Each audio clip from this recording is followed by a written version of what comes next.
दोस्तों, जय सिनेमा। बॉलीवुड की बातों के साथ मैं सैयद आसिफ शाह एक बार फिर।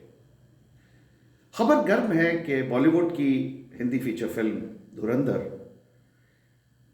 इंटरनेशनल बॉक्स ऑफिस कलेक्शन के हिसाब से 1,000 करोड़ के क्लब में शामिल हो गई है। धुरंधर जो 5 दिसंबर 2025 को रिलीज हुई थी, उसने 21 दिनों में 1,000 करोड़ का world wide box office collection complete किया और ये काफ़ी इम्प्रेसिव है। हालांकि इससे पहले भी कई इंडियन फिल्म्स ने इंटरनेशनल बॉक्स ऑफिस पर 1,000 करोड़ का आंकड़ा पार किया है, मगर धुरंधर 1,000 करोड़ के क्लब में शामिल होने वाली चौथी सबसे फास्टेस्ट फिल्म भी है।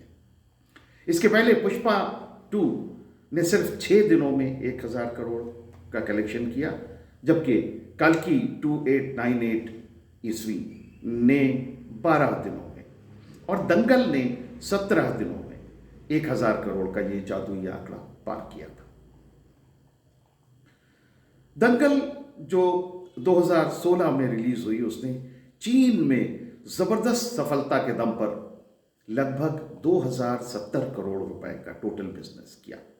इंटरनेशनल इंडियन कलेक्शन और इंटरनेशनल बिजनेस को मिला के 2,070 करोड़, और ये आज तक का किसी भी फिल्म का सबसे ज़्यादा कलेक्शन है अमाउंट वाइज।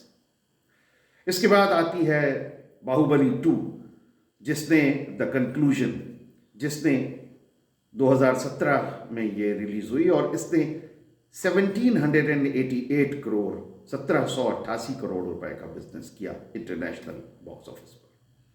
उसके बाद आती है पुष्पा 2 द रूल, जिसने 2024 में पिछले साल रिलीज हुई, पिछले से पिछले साल रिलीज हुई, और इसने तेलुगु और हिंदी दोनों क्षेत्रों में, दोनों एरियाज में, दोनों टेरिटरीज में बेहद ये फिल्म लोकप्रिय रही, पॉपुलर रही।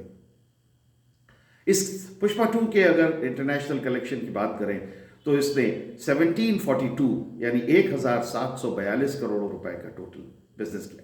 इसके अलावा RRR ने 1,230 करोड़, KGF चैप्टर 2 ने 1,215 करोड़ और जवान ने 1,160 करोड़ की कमाई पहले की हुई है, और ये सारी फिल्में 1,000 करोड़ के क्लब में अपना नाम दर्ज करने वाली फिल्में हैं। तो ये तो रहा 1,000 करोड़ का और लेटेस्ट फिल्मों का। मगर पुराने ज़माने की बॉलीवुड क्लासिक्स जैसे मदर इंडिया, मुग़ल आज़म और शोले, इनकी सफलता, इनकी सक्सेस इसे किस अंदाज में देखा जाएगा? ना इन्होंने 1,000 करोड़ का कलेक्शन किया, ना इन्होंने 500 करोड़ का कलेक्शन किया। ये तो आज के पैरामीटर्स हैं। इन फिल्मों ने, मुग़ल आज़म ने, शोले ने, मदर इंडिया ने, इन फिल्मों ने अपनी सफलता की कहानी एक अलग अंदाज में लिखी। इन फिल्मों ने न सिर्फ हार्ट्स जीते, दिलों पर राज किया, बल्कि करोड़ों टिकट्स बेचकर एक ऐसा रिकॉर्ड बनाया जो आज भी टूटने का नाम नहीं लेता।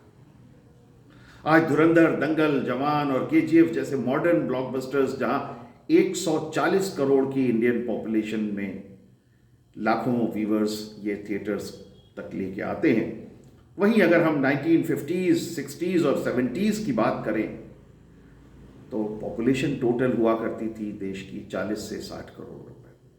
40 से 60 करोड़ लोगों की पॉपुलेशन थी, और उसमें ये फिल्में 10 से 15 करोड़ टिकट्स बेचकर सारे रिकॉर्ड्स, ऐसे रिकॉर्ड सेट कर गई हैं जो आज या आने वाले समय में टूटना लगभग नामुमकिन है।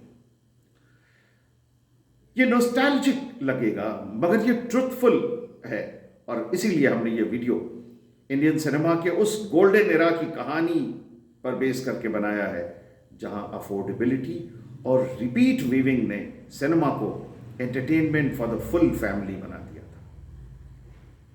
इंडियन सिनेमा के गोल्डन एरा में फिल्मों की कमाई के पैमाने तय किए गए थे।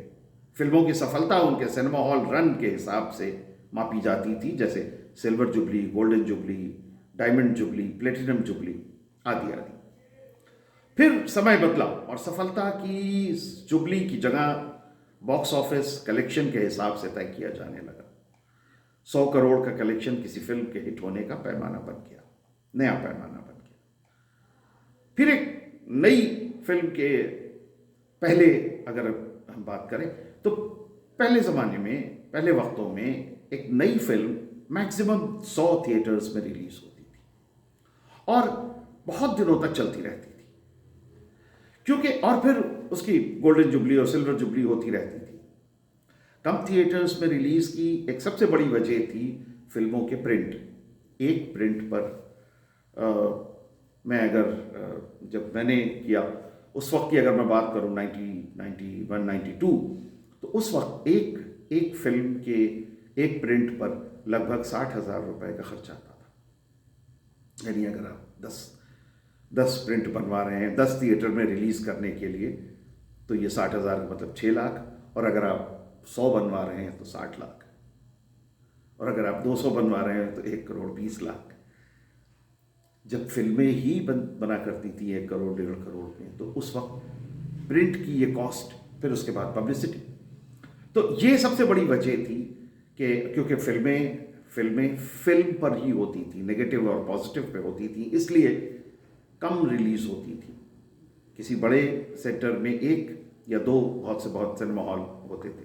आज की तरह नहीं जहाँ किसी एक क्लास किसी सिटी में एक नई फिल्म कम से कम 25 जगह 30 जगह रिलीज होती है। तो इस वजह से एक वो था। फिर टेक्नोलॉजी ने इन प्रिंट्स की तादाद बहुत बढ़ा दी और ये हज़ारों में हो गई। अब एक फिल्म एक वक्त में 2000, 2500, 3000 स्क्रीन्स में रिलीज होने लगी, इसलिए कलेक्शन जो है वो बहुत तेज़ हो गया। जाहिर सी बात है कि एक फिल्म अगर एक थिएटर में रिलीज हुई है उसका कलेक्शन कम होगा, और अगर वही 100 में है तो उसका कलेक्शन ज़्यादा होगा। तो जब फिल्में 100 थिएटर्स में रिलीज होती थी तो उनका कलेक्शन कम होता था, रन लंबा होता था, 25 हफ्ते चल के 40 हफ्ते 50 हफ्ते।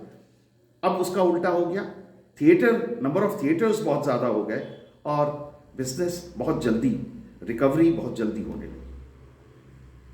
फिर 100 करोड़ भी छोटा लगने लगा जैसे जैसे वक्त आगे बढ़ा, और फिर 500 और 700 और अब 1000 करोड़ के कलेक्शन की बात आ गई है। मगर आज के 1000 करोड़ क्लब के शोर में हम अक्सर ये भूल जाते हैं कि फिल्मों की असल कामयाबी उनके कलेक्शन, उनके पैसे, उनके बॉक्स ऑफिस कलेक्शन से नहीं, बल्कि उन फिल्मों के लिए लोगों के प्यार और उन लोगों की तादाद से नापी जानी चाहिए। आज हर शुक्रवार सोशल मीडिया पर एक ही शोर सुनाई देता है, फिल्म ने 500 करोड़ कमा लिए, उसने 1000 करोड़ का आंकड़ा पार कर लिया, धुरंधर ने पुष्पा का रिकॉर्ड तोड़ दिया।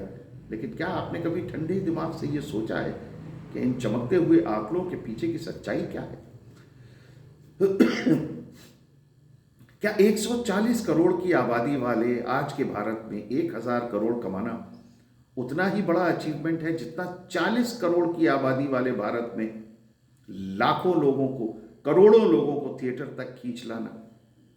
आज जब हम धुरंधर, KGF 2 या जवान की सक्सेस को सेलिब्रेट कर रहे हैं, तो हमें यह भी देखना होगा कि टिकट सेल और फुटफॉल के मामले में असल सक्सेस किसने हासिल की, असल बाजीगर कौन था? 1957 से 1975 के बीच का दौर इंडियन सिनेमा का वो दौर था जिसे मास सिनेमा का जन्मदाता कहा जा सकता है। उस समय भारत की जनसंख्या महज 40-50 करोड़ के करीब थी। आज की तुलना में आधे से भी कम, आज की तुलना में 1/3 लगभग। संसाधन सीमित थे, न कोई सोशल मीडिया प्रमोशन था।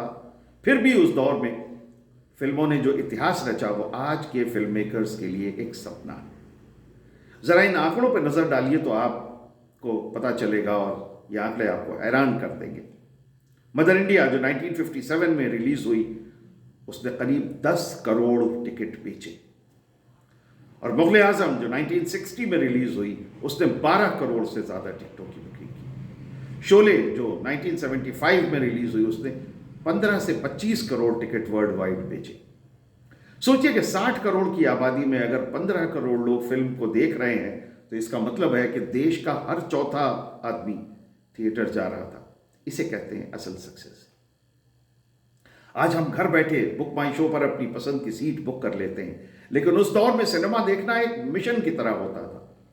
लोग शोले या मुगले आजम का टिकट पाने के लिए सिनेमा हॉल के बाहर बोरिया बिस्तर लेकर सोते थे। हफ्तों तक करंट बुकिंग की खिड़की खुलती नहीं थी क्योंकि सारे टिकट एडवांस बुकिंग में खत्म हो जाते थे। दीवानगी का यह आलम था कि पाकिस्तान से मुगले आजम देखने के लिए स्पेशल वीजा इशू हुआ और लोग इंडिया आते थे सिर्फ मुगले आजम देखने के लिए। यह सिर्फ एक फिल्म नहीं थी बल्कि एक कल्चरल फिनोमेना था। लोग एक ही फिल्म को 5-5, 10-10 बार, 25-25, 50-50 बार देखते थे क्योंकि फिल्म का कंटेंट और गानों का जादू उन्हें बार बार सिनेमा हॉल की तरफ खींच के ले आता था।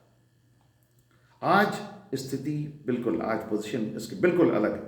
146 करोड़ की आबादी होने के बावजूद फुटफॉल्स यानी दर्शकों की संख्या के मामले में हम बहुत पीछे हैं।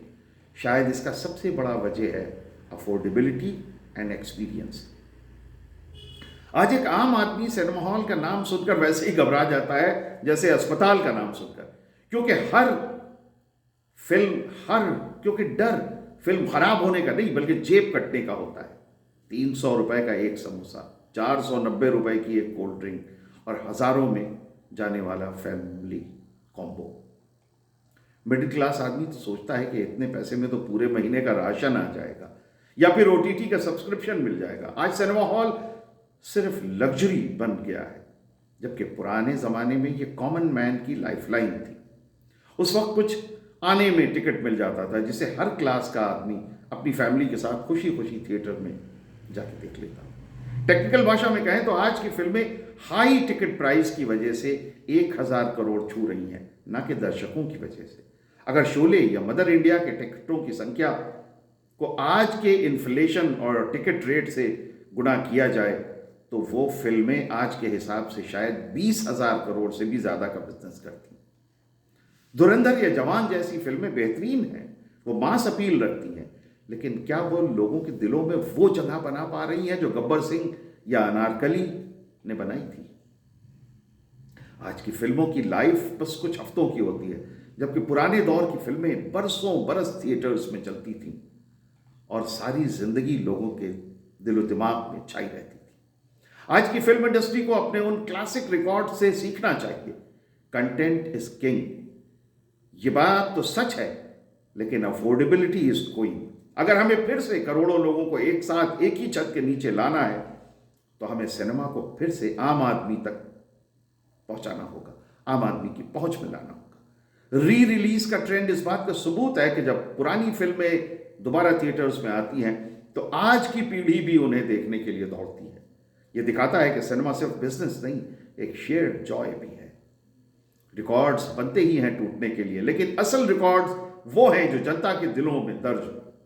धुरंधर और पुष्पा अपनी अपनी जगह बेहतरीन फिल्में हैं, लेकिन मदर इंडिया, मुगले आजम और शोले हमेशा इंडियन सिनेमा के वो चमकते सितारे रहेंगे जिन्होंने साबित किया कि असल कमाई करोड़ों रुपए नहीं बल्कि करोड़ों दर्शक होते हैं। जिस दिन आम आदमी बिना डरे, बिना जेब की परवाह किए दोबारा थिएटर की तरफ भागेगा, उसी दिन इंडियन सिनेमा का गोल्डन एरा फिर से वापस आ जाएगा। जय सिनेमा, जय Bharat. Thank you very much for watching.